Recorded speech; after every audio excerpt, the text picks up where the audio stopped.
भक्ति सिर्फ भगवान की जाती है, समर्पण सिर्फ सत्य को किया जाता है। ये पहली बात है।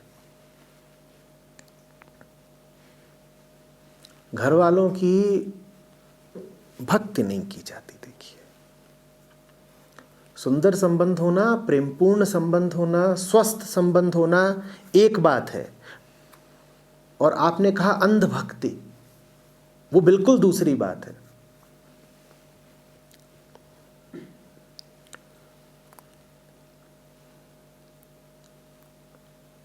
दायित्वों का, कर्तव्यों का निर्वाह कर देना एक बात होती है, लेकिन सर तो झुकाया जाता है सिर्फ उस ऊपर वाले के सामने। एक ही मालिक है, एक ही परमात्मा।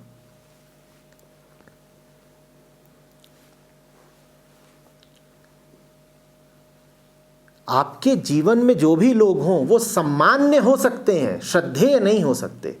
दोनों बातों में अंतर समझिएगा।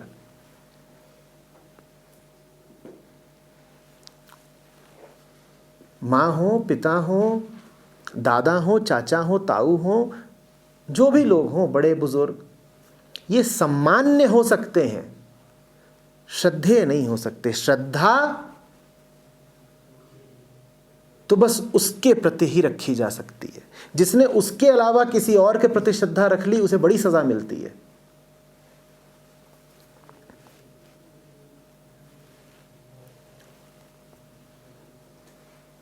वास्तव में भक्ति और अंधभक्ति में अंतर ही यही है।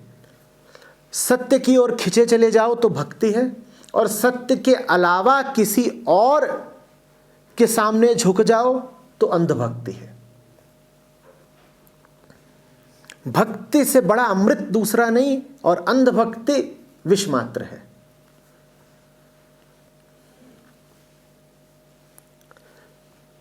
तो अगर ऐसा हुआ है कि आप अंधभक्ति से बाहर आ गए तो कुछ बुरा नहीं हुआ।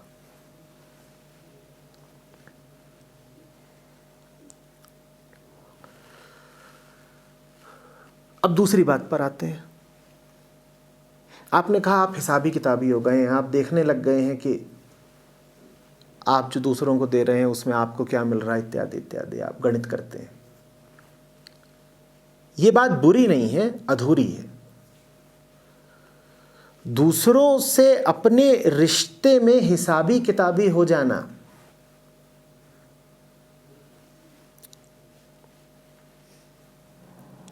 गलत बिल्कुल भी नहीं है,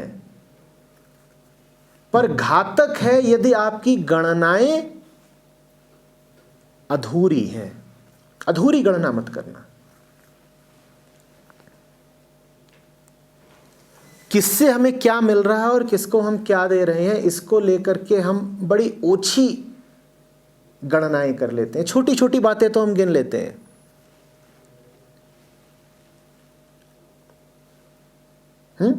मैंने उसको कुछ कपड़े खरीद के दे दिए, उसने मेरा बिजली का बिल चुका दिया। मैं अस्पताल में दाखिल हुआ था, उसने मेरे लिए 2 लाख खर्च करे थे, मैंने उसको गाड़ी खरीद कर दे दी। ये सब बातें तो हम लिख लेते हैं। पर जहां अरबों, करोड़ों और खरबों का लेन देन हो रहा है, वो बातें हम खाते में प्रविष्ट करना ही भूल जाते हैं। वो प्रविष्टियां ही नदारद हैं।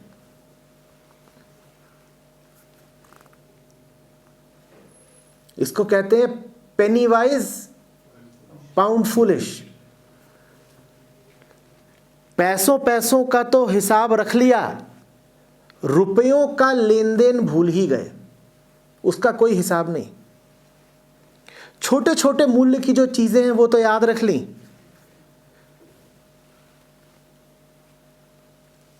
तू मेरी चप्पल पहन के चला गया था महीने भर पहले, अभी तक लौटाई नहीं तूने। और जो अमूल्य है उसको बिसरा ही दिया। क्या है जो अमूल्य है? क्या है जिसके आगे आंकड़ा लिखा ही नहीं जा सकता? क्या है? और हमारे बही खाते में प्रेम नाम की कोई प्रविष्टि होती ही नहीं, जबकि भूखे आप उसी के लिए हैं। चप्पल से और घड़ी से और गाड़ी से थोड़ी ही भूख मिट जाएगी। हर जीव की भूख मिटनी है प्रकाश से, बोध से और प्यार से। ये हमको चाहिए। दुनिया के बाजार में हम जो सौदा करने निकले हैं उसमें हमको चाहिए क्या? कोई ऐसा जो हमें दे दे रोशनी, कोई ऐसा जिससे हमें मिले बोध, कोई ऐसा जो हमारी बेचैनी खरीद ले और बदले में चैन दे दे। तो हैं तो हम सब व्यापारी ही, और एक दूसरे के साथ हमारा जो लेन देन है, जो संबंध है, वो ट्रांजैक्शनल ही है। हर इंसान दूसरे इंसान से कुछ ले रहा है और कुछ दे रहा है। लेकिन आप ये अक्सर भूल जाते हैं कि आप वास्तव में क्या लेने निकले हैं, आपकी चाहत क्या है। तो छोटी छोटी बातें तो खाते में दर्ज हो जाती हैं, और जो आपको वास्तव में चाहिए उसका आप कोई मूल्य ही नहीं करते। अब आप कह रहे हो कि अब मैं लिखने लग गया हूं किसको कितना लिया, किसको कितना दिया। तो पूरा लिखो ना, पूरा लिखो। कोई अगर आपका मन गंदा करता है तो ये कितना बड़ा नुकसान है, ये अमूल्य नुकसान है, अनंत नुकसान है, पर उसकी आप कोई प्रविष्टि ही नहीं करते।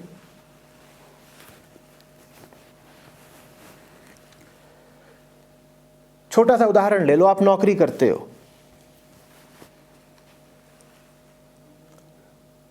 नौकरी से आपको 1 लाख, 2 लाख, 3 लाख कुछ तनख्वाह मिलती है। आप ये तो कह दोगे कि मुझे प्रति माह कितना मिलता है, 1 लाख रुपया मिलता है, और उस 1 लाख को कमाने के लिए आप सुबह शाम ट्रैफिक में 1-1 घंटा जहर पीते हो।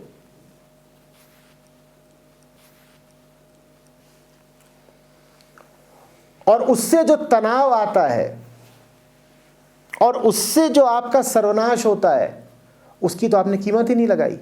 क्योंकि ये तो बात हाथ की है कि दिखा कि 1 लाख रुपए का, 2 लाख रुपए का हाथ में आ गया चेक हर महीना, बढ़िया लगा। 1 के आगे कितने शून्य आपने गिन लिए।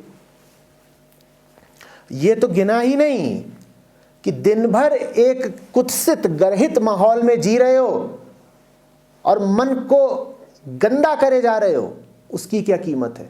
क्योंकि वो कोई लिख के नहीं देता ना। वो ये तो बता देंगे कि तुम्हें 1 लाख रुपया देंगे, पर ये नहीं बताएंगे कि बदले में हम तुमसे क्या क्या छीन लेंगे। हिसाब करना ही है तो पूरा हिसाब करो ना। लिखो 1 लाख रुपया मिला और बदले में हर महीने 50 लाख रुपए की जिंदगी खराब करी। पूरा पूरा हिसाब करो।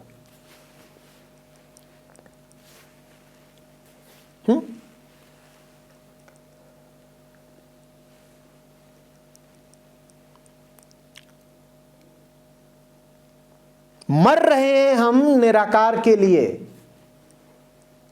और जिस निराकार के लिए मर रहे हैं उसको ही मूल्य नहीं देते। क्योंकि साकार का मूल्य करा जा सकता है, निराकार का मूल्य करा ही नहीं जा सकता। कितनी अजीब बात है। जो चीज तुम्हें सबसे ज्यादा चाहिए उसको तुम कोई मूल्य ही नहीं देते।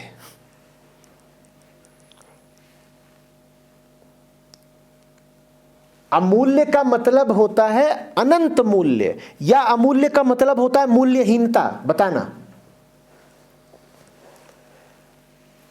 कुछ अगर अमूल्य है तो इसका क्या मतलब है कि उसका मूल्य कितना है, अनंत है ना। या इसका यह मतलब है कि उसका कुछ मूल्य ही नहीं है, शून्य मूल्य है। पर हम अपने बही खातों में क्या करते हैं, कुछ अगर अमूल्य है तो हम उसका मूल्य शून्य कर देते हैं। न लिखना माने कितना मूल्य कर दिया उसका, शून्य कर दिया ना। और फिर हम कहते हैं कि मुझ जैसा चतुर चालाक होशियार कोई नहीं। ये देखो मेरा लेजर, छोटी से छोटी एंट्री मौजूद है, कुछ छोड़ा नहीं है मैंने, बस वो छोड़ दिया है जिसका सबसे ज्यादा मूल्य है, अनंत मूल्य है, उसको बस छोड़ दिया है, बाकी हर चीज लिख ली है। और फिर हमें ताज्जुब होता है कि जीवन के हमारे सारे निर्णय गलत क्यों बैठ रहे हैं, जीवन में इतनी शुष्कता क्यों है।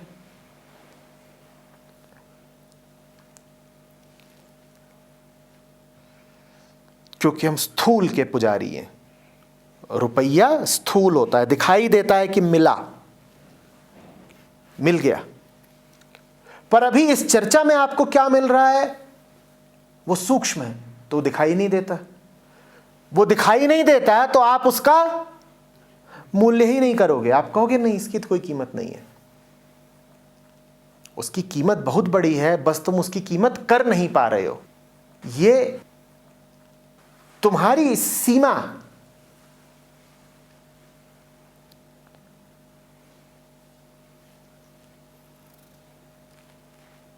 ये तुम्हारी कमजोरी है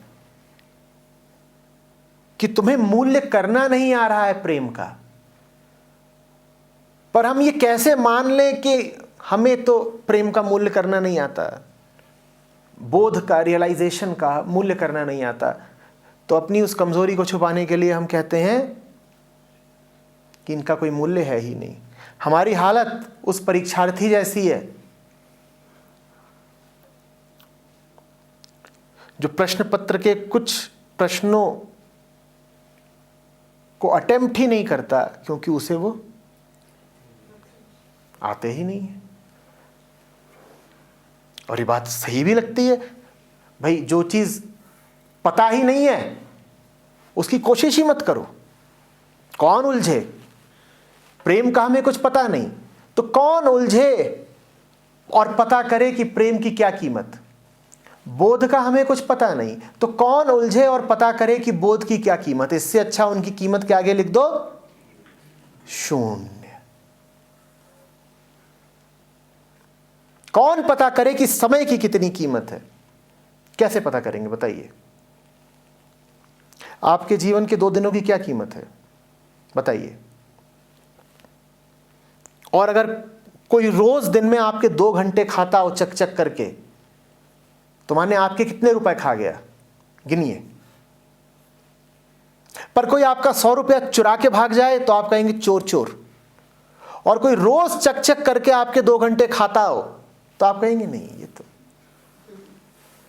जहां 2 बर्तन होंगे वहां खनखन तो होगी ना। और दिख ही नहीं रहा है कि ये रसोई रोज आपको 2 लाख का चूना लगा रही है। खन खन खन खन। ये गौर करा है, कोई तुम्हारा 100 रुपया लेके चला जाए ना लौटाए तो तुम्हें साल भर याद रहेगा 100 रुपया नहीं लौटाया। और किसी ने तुम्हारे 2 घंटे खराब करे हो बेकार की बात करके, चक चक गॉसिप, तो तुमको नहीं याद रहता क्योंकि उन 2 घंटों को तुम मूल्य देना ही नहीं जानते।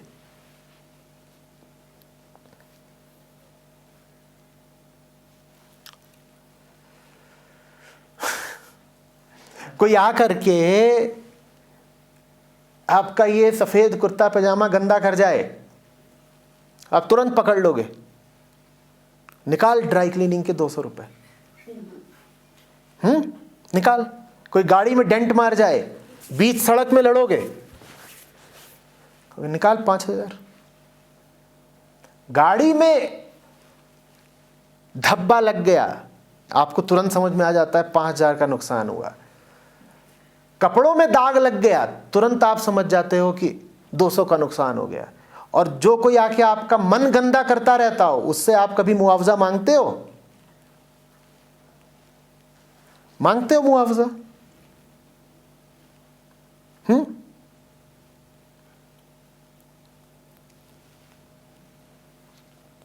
न तो मन को गंदा करने वाले से हम मुआवजा मांगते हैं, न मन को साफ करने वाले के प्रति हम कृतज्ञता अनुभव करते हैं, क्योंकि उसकी कीमत लगानी आसान नहीं। कीमत लगानी आसान नहीं तो हम कहते हैं कौन झंझट में पड़े, सीधे लिखो जीरो, खत्म करो मामला। इतना कठिन सवाल है, छोड़ी तो आगे बढ़ो।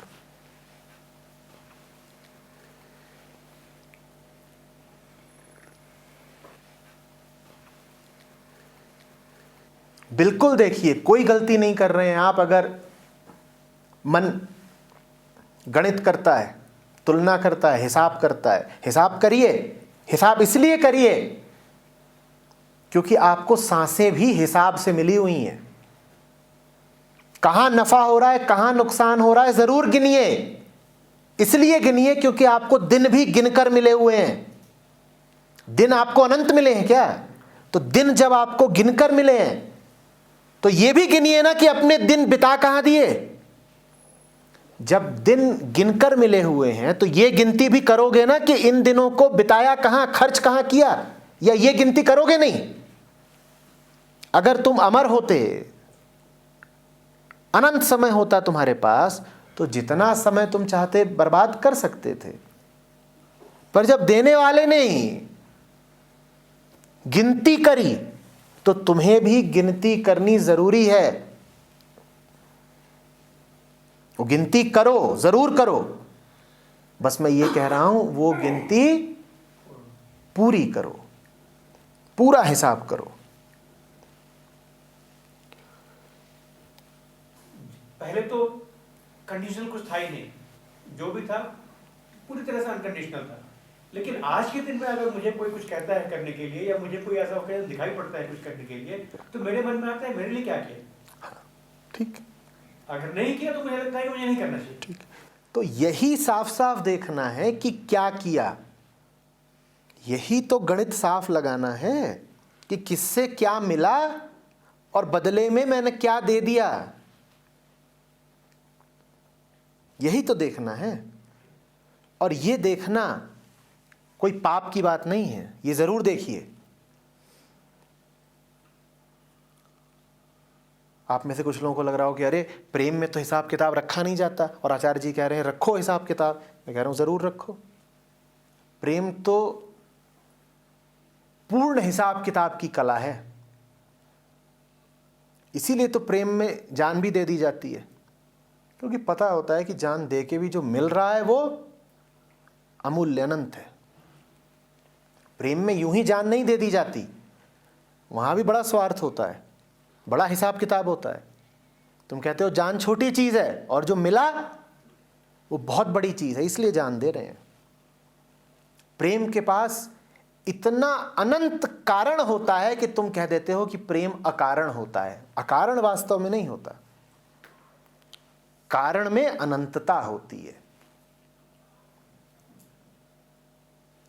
ग्लानि मत लीजिए, ये बिल्कुल कोई अपराध भाव लेने की बात नहीं है कि मैं क्यों अब पहले जैसा नहीं हूं।